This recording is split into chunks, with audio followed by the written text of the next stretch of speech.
I am myself Dr. Rajesh Gubba. I am the general medicine educator. So in this particular session, I'll be doing the daily quiz discussion, and the quiz which I have posted on 7th of May on my Telegram channel, that is Medicine Made Easy by Dr. Rajesh Gubba. So every day I'm posting the quiz on my Telegram channel, and on the subsequent day I'm giving you the explanation as well. So as a part of that, let me discuss the first question. So the first question is, which of the following is the most useful in the diagnosis of the Parkinsonism? So if you see the options there, EEG and CT scan, clinical examination, history, therapeutic response to drugs. So the answer here is the clinical examination. So the question is like most useful in the diagnosis of Parkinsonism. So EEG and as well as CT scan, right, it is not required for the diagnosis of Parkinsonism. Very important clinical examination finding will be rigidity will be there, then akinesia will be there, and as well as the tremors. And this rigidity, if you see, you will have cogwheel rigidity in the upper limbs, and then lead pipe rigidity will be there, right, and then lead pipe rigidity will be there within the lower limbs. So your akinesia is nothing but bradykinesia. And if you take the tremors, in Parkinsonism, the type of tremors that you will have is the resting tremors. And apart from these three, the another important examination finding is the presence of the postural instability, right? The presence of the postural instability. So these are the clinical examination findings which are very much suggestive of the Parkinsonism, right? So now after having discussed about the first question, you take the second one. The following may be considered non-motor manifestations of the Parkinson's disease: impaired vibration in the distal lower limb, seizures, optic atrophy, and then anosmia. So if you take the earliest and as well as the non-motor manifestations of the Parkinson's disease, that will be the anosmia. That is nothing but loss of sensation of smell. And we have many non-motor manifestations apart from anosmia. And what are those? That includes, so anosmia, that is the loss of sensation of smell, that is the earliest manifestation in Parkinson's disease. And the other non-motor manifestations are the sleep disturbance, anxiety, depression, psychosis with delusion, autonomic disturbances, dementia, which is present in the later part of the disease. So these are all the non-motor manifestations. But out of all these, anosmia, it is the earliest manifestation, right? Now coming to the third question.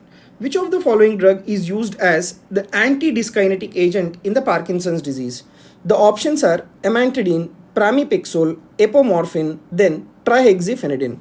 So among all these, the one which will be acting as the anti-dyskinetic agent in Parkinson's disease is the amantadine. Now first of all, what do you understand by this word dyskinesia? See, dyskinesia, it refers to the abnormal involuntary movements, right? Abnormal involuntary movements, that will be the meaning of this word dyskinesia. And whenever you are treating the patients with Parkinsonism with levodopa, one of the very important adverse effect of the levodopa is the development of dyskinesia. Now what is the drug which is used to reduce the dyskinesia or anti-dyskinetic agent is the amantadine. Now this abnormal involuntary movements, you can have it in various forms.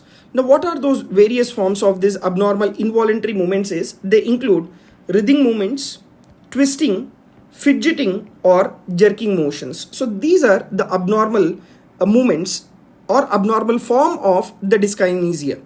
Now in which parts of the body you will have these abnormal movements? You will have this in the limbs, face, or even in the trunk. So these are all the various parts of the body where you will have the presence of dyskinesia. So this is about your dyskinesia, and anti-dyskinetic agent is what? That is amantadine, right? Coming to the fourth question.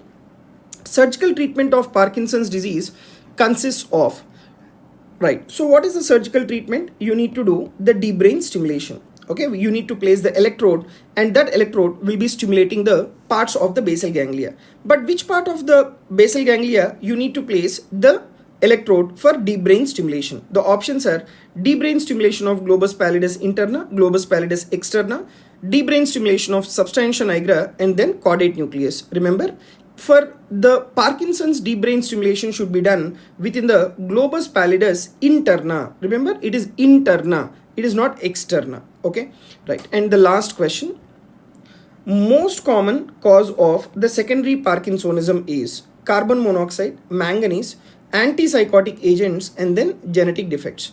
The answer in this question is the antipsychotic agents. But in fact, if you see, right, the carbon monoxide, which is a toxin, can also cause Parkinsonism. Manganese can also cause Parkinsonism, right?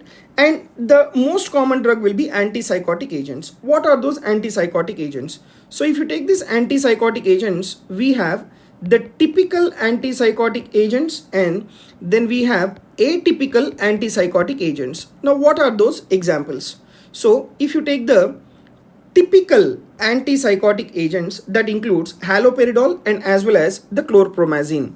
Whereas if you see the atypical antipsychotic agents, that includes risperidone and as well as the olanzapine. So these are the antipsychotic agents that are associated with the development of Parkinsonism. So this is about the discussion of the quiz questions which I have posted on 7th of May on my Telegram channel, that is Medicine Made Easy by Dr. Rajesh Gubba. So all of you can join onto my Telegram channel for daily quiz discussion. Thank you very much. See you tomorrow again.